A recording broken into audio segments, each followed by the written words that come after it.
मोगैम्बो खुश हुआ। ये पिक्चर देखे हैं ना आप, मिस्टर इंडिया। इसके बारे में खास बात बताते हैं आपको। मिस्टर इंडिया को रिलीज हुए 30 साल हो चुके हैं। 30 साल समझते हैं ना, बहुत लंबा टाइम होता है। इतने में बहुत कुछ बदल जाता है, लेकिन इसमें कुछ अगर नहीं बदला है तो वो है अनिल कपूर। वो पहले जितने जवान दिखते थे आज भी उतने ही जवान दिखते हैं। इस फिल्म के कैरेक्टर्स से जुड़ी कुछ धाकड़ बातें बताते हैं आज आपको। मोगैम्बो खुश हुआ, ये डायलॉग इतना ज़्यादा पॉपुलर है कि लोगों को आधा रसगुल्ला ज़्यादा मिल जाए तो कहते हैं मोगैम्बो खुश हुआ। डायरेक्टर शेखर कपूर मोगैम्बो के रोल में अनुपम खेर को लेना चाहते थे, लेकिन उनकी हिम्मत नहीं पड़ रही थी कहने की। उनको लगा था कि अमरीश पुरी मना कर देंगे। फिर प्रोड्यूसर बोनी कपूर ने कहा कि हटो, हम कहते हैं। उन्होंने कहा और मोगैम्बो खुश हो गया। मोगैम्बो की तरह मिस्टर इंडिया के लिए भी फर्स्ट चॉइस अनिल कपूर नहीं थे। सलीम जावेद ने इसकी स्टोरी बच्चन इंताक को दिमाग में रख के लिखी थी।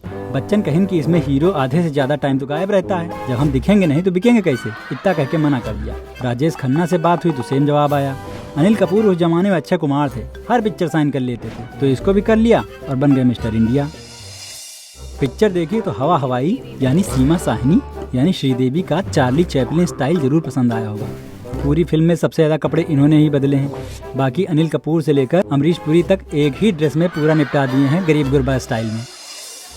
उस दौर की सारी हिंदी फिल्मों में अंग्रेज विलेन दिखाना होता था तो बॉब क्रिस्टो को पकड़ लेते थे। असल में ऑस्ट्रेलियाई सिविल इंजीनियर थे, फिल्म लाइन में आ गए और आ गए तो भाई छा गए। मिस्टर वॉलकॉट को सबसे मस्त सीन फिल्म में लगा था जब मूर्ति उनको दनादन मारती है और वो जय बजरंग बली के जयकारे लगाते जाते हैं। टीना, वो सबसे छोटी और प्यारी बच्ची टीना, जिसको साइकिल पर बिठाकर मिस्टर इंडिया गुब्बारे दिलाने जाता है। अब वो बच्ची बहुत बड़ी हो चुकी है। उसका नाम है हुसैन खुदाई जी। टीना की फिल्म में बम ब्लास्ट में मौत हो जाती है। सारे भयानक सेंटी हो रहे होते हैं। टीना का जो लास्ट सीन है यानी उसके अंतिम संस्कार वाला, वो बड़ी मुश्किल से शूट हुआ था, क्योंकि जैसे ही उस पर फूल रखे जाते थे वो हंसने लगती थी। गुद्दी गुद्दी लगती होगी ना उसको। फिर डायरेक्टर ने उनकी मम्मी से कहा कि इनको सुलाओ, नहीं तो ये शूट नहीं हो पाएगा। फिर वो मम्मी की गोद में सोई और शूट हुआ। ये टीना से जुड़ा यादगार सीन था। गानों की पैरोडी जो फिल्म में लगी थी वो सबसे जबरदस्त थी। उसमें कैलेंडर यानी सतीश कौशिक का वही सीन सबसे बेस्ट था, जिसमें वो गाते हैं मेरा नाम है कैलेंडर, मैं तो चला किचन के अंदर। खास बात यह है कि सतीश कौशिक इस फिल्म के असिस्टेंट डायरेक्टर भी थे। ये फिल्म उस दौर में आई थी जब हाथ में मोबाइल नहीं होते थे। टच स्क्रीन तो छोड़ो, चुटपुटिया बटन वाले भी नहीं।